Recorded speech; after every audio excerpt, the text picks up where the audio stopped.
Alam mo ba na 7 araw lang ginawa ang sanglibutan? Oo, 7 araw lang. Pero, syempre hindi yung 24 na oras ng Earth. Kasi kung 24 na oras ang isang araw sa mundo, ilang oras kaya ang isang araw ng solar system? O ng isang araw ng isang galaxy? So nung unang araw ay liwanag, pangalawang araw naman ay ang kalawakan.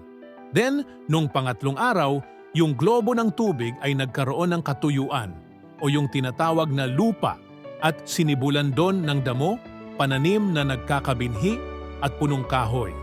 At nung pang-4 na araw dito palang nagkaroon ng time o panahon, dito rin nilikha ang mga bituin at dahil may mga tanglaw na sa kalawakan, ito ang naging pinakatanda at pinakabahagi ng panahon ng mga araw at ng mga taon. At nung ika-5 araw naman ay yung mga isdang malalaki at maliliit at iba't ibang uring may buhay sa tubig, kasabay nito ay yung mga species naman ng iba't ibang mga ibon, maliliit at malalaki. Oo, ang mga isda at mga ibon, sa tubig sila nagmula. At nung ika-6 na araw naman, ay ang iba't ibang uri ng mga hayop ang bumukal mula sa lupa. Yung mga gumagapang, naglalakad, mababangis, maamo, maliliksi at mababagal, at iba't ibang species ng mga hayop.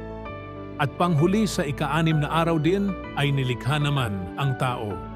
Oo, nilikha tayo at hindi nag-evolve mula sa unggoy, kundi may pinagwangisan tayo mula sa napakatalinong creator ng universe. At ang sa pang-7 araw ay nayari ang mga madlang gawa at nagpahinga ang manlilikha. So in short, yung 7 araw na yon ay maaring binubuo ng milyong taon kada isang araw.